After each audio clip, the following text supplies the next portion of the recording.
مشرق وسطی کے حالات ایک بار پھر تیزی سے تبدیل ہو رہے ہیں۔ ایران میں جاری مظاہروں اور امریکی صدر ٹرمپ کے رد عمل کے بعد لگ رہا تھا کہ چند ہی گھنٹوں میں مشرق وسطی ایک نئی جنگ دیکھے گا۔ یہ بھی رپورٹ ہوا کہ صدر ٹرمپ کو ایران پر حملے کے مختلف آپشنز دیے گئے، لیکن گزشتہ 48 گھنٹے میں صورتحال تبدیل ہو گئی۔ برطانوی اخبار دی ٹیلی گراف نے رپورٹ کیا کہ کچھ خلیجی ممالک نے کوشش کی، صدر ٹرمپ کو کنونس کیا گیا اور اس طرح یہ فیصلہ مؤخر ہوا۔ حملے کا کیا خطرہ ٹل گیا ہے یا ابھی بھی صورتحال اسکیلیٹ ہو سکتی ہے؟ ایران اس وقت کس کی جو سچویشن ہے اس کے اوپر بات کریں گے۔ محمد حسین باقری صاحب سے انٹرنیشنل ریلیشنز کے ایکسپرٹ ہیں، فاؤنڈر اقبال فورم تہران ہے۔ بہت شکریہ آپ کا جوائن کرنے کے لیے۔ آپ گراؤنڈ پہ موجود رہے، آپ نے احتجاج کو دیکھا، معاملات خراب کیسے ہوئے، اس نتیجے تک کیسے پہنچے؟ کیونکہ کچھ رپورٹس میں یہ بھی کہا گیا کہ کچھ فسادی عناصر شامل ہوئے اور اس کے بعد حالات خراب ہوئے زیادہ۔ جی بسم اللہ الرحمن الرحیم، بہت شکریہ انوائٹ کرنے کے لیے۔ دیکھیں، میں آپ کے اس سوال کو جواب اس طرح دے سکتا ہوں کہ ایران میں جو کچھ اس وقت ہو رہا ہے وہ ایک پلے بک میں لکھا ہوا ہے، اور وہ پلے بک امریکہ اور اسرائیل کی طے شدہ پلے بک ہے۔ اس میں 4 عناصر شامل ہیں، آپ یہ یاد کریں۔ پہلا عنصر یہ ہے کہ ایران پر پابندیاں عائد کی گئی اور ان کی جو مکمل آپ کہہ دیں امبارگوز میں کوشش یہ کی گئی کہ ان کی جو اکنامی ہے اس کو بالکل کولیپس کے ایج تک لے کے جائیں۔ اس کے بعد یہی لوگ جو اکنامیکل سینکشن لگائے تھے، انہوں نے اکنامک پرابلمز کو بہانہ بنا کے لوگوں کو اکسا کے سڑکوں پہ لے آئے۔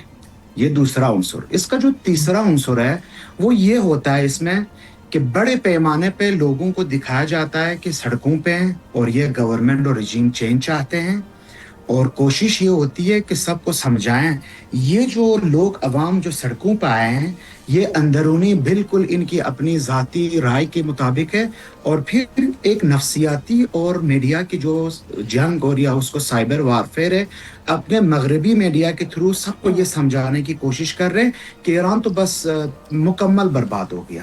لیکن ریالٹیز اس سے بہت ڈیفرنٹ ہے۔ جب لوگ رجیم چینج کی حامی نہیں نکلے یا لوگ اپنے گورنمنٹ کے ساتھ وفاداری کا اعلان کریں، تو یہ چوتھے مرحلے پہ اجساد کے اوپر سیاست کرتے ہوئے یہ کہیں گے کہ ڈیڈ باڈیز بہت زیادہ ہو گئی، اب ہمیں کود پڑنا پڑے گا اس معاملات میں اور ہم ایران کے اوپر وار کریں گے۔ تو یہ جو 4 عنصر ہے یہ امریکہ اور اسرائیل کے ہر ملک کے لیے تقریباً، وینیزویلا کو بھی آپ چیک کریں، یہ ان کا پلے بک ہے۔ اسی طرح یہ پلے بک ایران کے اندر بھی آج تک تقریباً میں یہ کہہ سکتا ہوں 90% کامیاب رہی۔ ٹھیک ہے محمد حسین صاحب، ایک سوال لے لیجئے اسی سے متعلقہ۔ آپ چونکہ کہہ رہے ہیں کہ لوگوں کو یہ سب بہت آرگنائز طریقے سے ہو رہا ہے، تو چونکہ جو شرپسند کچھ لوگوں کی گرفتاریاں ہوئی ہیں اس کے حوالے سے آلریڈی گورنمنٹ نے کہا تھا کہ ہم ڈیسائسو ایکشن لیں گے اگر کسی نے ایڈمنسٹریٹو معاملات کو خراب کرنے کی کوشش کی اور پھر ان کی جو پھانسی کا فیصلہ ہے اس کو روکا گیا، تو پھر آپ کو لگتا ہے کہ یہ فیصلہ روکنا ٹھیک ہے؟ اور انٹرنیٹ کی بندش کی وجہ سے جو ایک ڈس انفارمیشن کا ایک چیلنج ہے وہ سزاؤں سے مزید زیادہ بڑھ جائے گا، سزائیں آپ کے خیال میں دے دینی چاہیے ایران گورنمنٹ کو؟ دیکھیں، ایران کے اندر یہ بات یاد رکھیں، ایک حصے کو آپ بتا رہے ہیں 28 دسمبر سے 8 جنوری تک یہ جو اعتراضات ہیں، یہ جو آپ کہیں مظاہرے ہیں، یہ تہران کے بازار سے سٹارٹ ہوا اور پورا ملکگیر احتجاج کے طور پر پورا لوگ آ گئے سڑکوں پہ کہ ہماری اکنامیکل کنڈیشن۔ 28 دسمبر سے 8 جنوری تک ایک بھی لوگ مارے نہیں گئے، ایک گاڑی بھی نظر آتش نہ ہوئی، ایک بھی سیکیورٹی اہلکار کو شہید نہیں کیا گیا۔ خامنئی صاحب اور پزشکیان صاحب جو سپریم لیڈر اور پریزیڈنٹ ہیں، انہوں نے کہا تھا سیکیورٹی فورسز سے کہ آپ لوگوں کو احتجاج کرنے کا حق دے دیں اور ان کے راستے میں رکاوٹ نہ بنے۔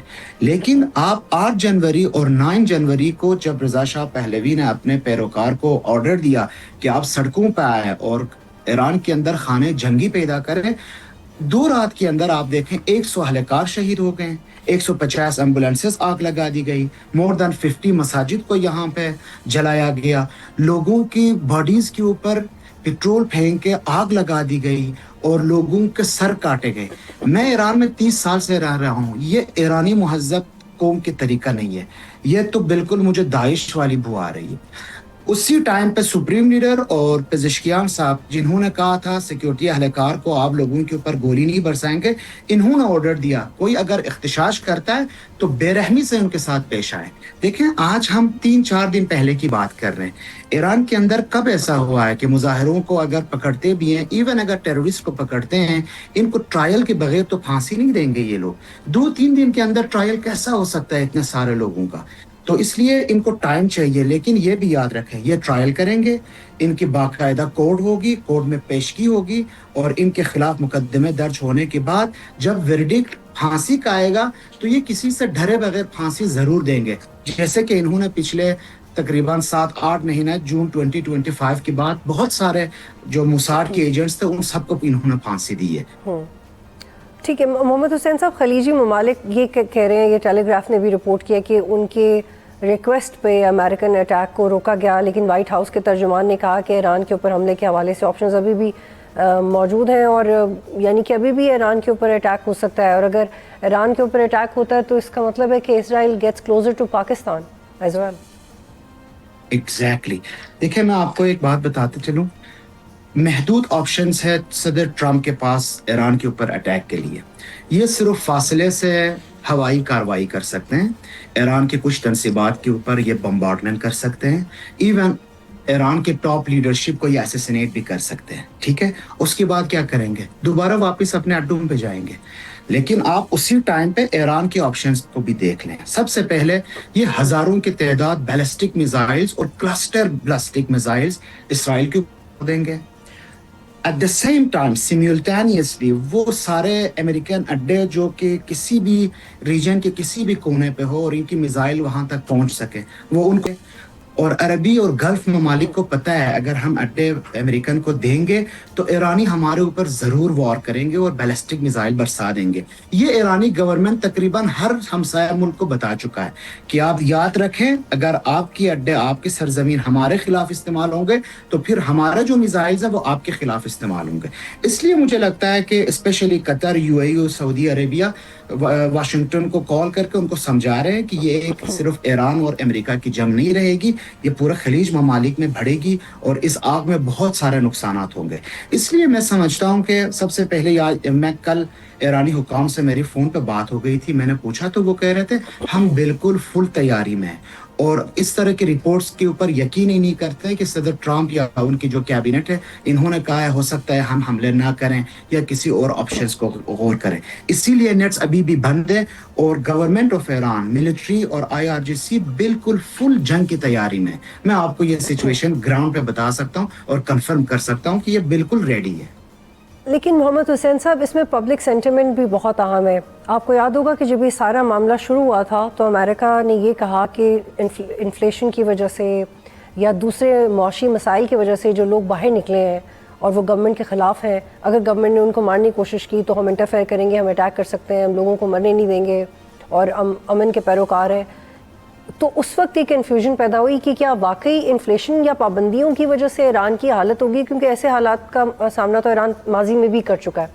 تو ایگزیکٹلی پبلک سینٹیمنٹ کیا ہے؟ کیونکہ ان کو پتہ ہے کہ انفلیشن تو ابھی ہے، کل نہیں، لیکن ایک دفعہ اگر امریکہ آ گیا تو پھر they won't be able to do anything that they want۔ دیکھیں ایرانی لوگوں کے سینٹیمنٹ سمجھنے کے لیے آپ کو ان لوگوں کے ساتھ رہنا پڑتا ہے۔ میں آپ کو بتاؤں ایرانی لوگ، میری اپنے مشاہدے بتا رہا ہوں آپ کو، ایکسپیرینس میرا ہے 30 سال سے، یہ لوگ ضرور ہر گورنمنٹ میں اپنے گورنمنٹ کے خلاف بولیں گے۔ یہ کبھی بھی میں سمجھتا ہوں ایرانی قوم ایسی قوم ہے جو کسی بھی گورنمنٹ سے یہ راضی نہیں رہتے، ہمیشہ ایک کریٹک ہوتے ہیں۔ لیکن یہ یاد رکھیں جب فورن انٹرونشن کی بات ہوتی ہے، یہی عوام جو اپنے گورنمنٹ کے کریٹک ہیں یہ ایک مٹھی کی طرح ایک ہو کے دشمن کے ساتھ لڑتے ہیں۔ ان کا سلوگن یہ ہے کہ اگر ہم رجیم چینج کرنا بھی چاہیں ہم خود کریں گے، فورن انٹرونشن سے نہیں کریں گے۔ اور یہ وہ غلطی ہے جو ایران کی جو اپوزیشن لیڈرز باہر بیٹھے ہوئے ہیں ان کو ابھی تک اس بات کی سمجھ نہیں آئی۔ آپ کے جو پچھلے سوال تھا اس کا ایک حصہ رہ گیا، مجھے عرض کرنے کا ٹائم دے دیں۔ یاد رکھیں یہ صورتحال جو ریجن میں ایران کے اندر ہو رہا ہے یہ صرف اور صرف ایک ملک کی بھلائی کے لیے ہو رہا ہے اور وہ ہے Israel, for the sake of greater Israel. اور یہ بھی یاد رکھیں، میں سمجھتا ہوں، شاید میں غلط بھی ہو سکوں، میں سمجھتا ہوں ایران